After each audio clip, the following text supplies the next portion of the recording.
अच्छा,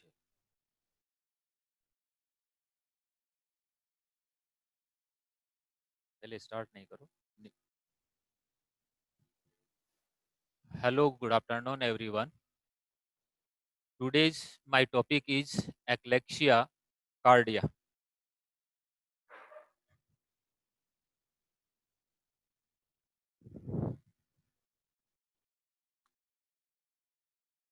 Eclexia cardia, the synonym is cardiospasm. It is also called cardiospasm.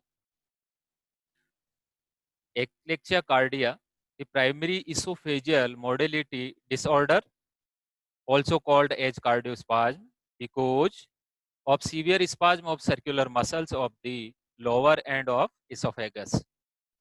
The contracted segment doesn't relax during the swallowing. As a result, there is dilatation of tortuosity and hypertrophy of the esophagus above. Etiopathogenesis. First point, idiopathic. It occurs due to the absence or degeneration of or Bach's plexus throughout the body of esophagus, causing improper integration of the parasympathetic impulse. Next, acquired variety in America caused by Trypanosoma cruzi, which destroys ganglion cells of the Arabex plexus, Chagas disease.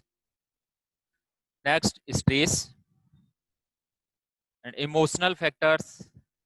And last is vitamin B1 deficiency. Now, we come on pathophysiology. The mesenteric plexus inflammation or damage due to this loss of the inhibitory ganglionic cells in mesenteric plexus, neurotransmitter inhibition is decreased, nitric oxide, then imbalance of the nitric oxide and ACH, then eclexia is developed. Then clinical features.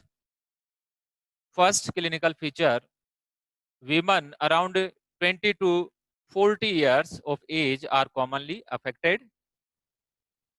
Female and male ratio 3 is to 2. Next, progressive dysphagia, which is more for liquids than solids. Regurgitation and recurrent pneumonia are common. Next, malnutrition and ill health. Next, retrosternal discomfort. Pain also radiates to interscapular region between the scapula. And last feature, odynophagia and weight loss.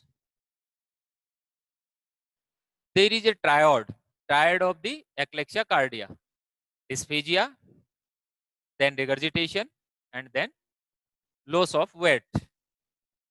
Staging of the eclexia. First stage, the proximal dilatation is more than 4 centimeter, then it is called proximal dilatation. When dilatation between 4 to 7 centimeter, then it is called dilatation by the second stage or stage second of the dilatation. And when dilatation is more than 7 centimeter, it is called the third stage. Then investigations. First, barium swallow, Bart's big appearance of the lower esophagus. Second इसमें जो detect होगा वो dilatation of the proximal esophagus, absence of the fundic gas bubble and sigmoid esophagus. ये barium swallow के अंदर find out होंगे. Next, x-ray chest, retrocardiac air fluid level, lateral view.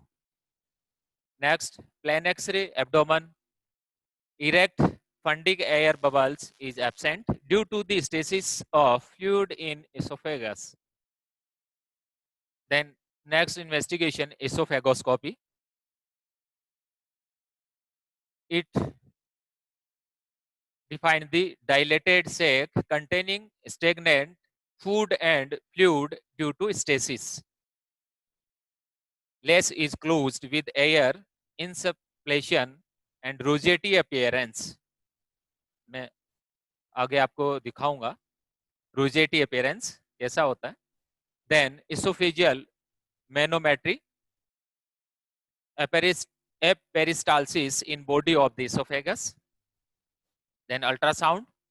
Ultrasound detect the subepithelial tumor infiltration in secondary eclampsia due to the distal carcinoma. These are some pictures, rosette appearance of the less on endoscopy, X-ray. Then treatment. First, Heller's cardiomyotomy, surgical 7 to 10 centimeter long incision made through lower esophageal and carried over to stomach. Muscles are cut till mucosa bulges out. Myotomy should be extended up to aortic arch and distally up to stomach to 1 to 2 centimeter below the junction. Next, second, forceful dilatation by using pneumatic balloons under fluoroscopic control within LOS, means the 300 mmHg pressure applied for the 15 seconds in this procedure. Next, injection treatment. Injection of the botulinum toxins in LES endoscopically blocks arch release. Then drugs. Sublingual nifedipine gives short-term relief. And last, endoscopic myotomy. Then complications, carcinoma of the mid and lower esophagus due to chronic irritation. Thanks.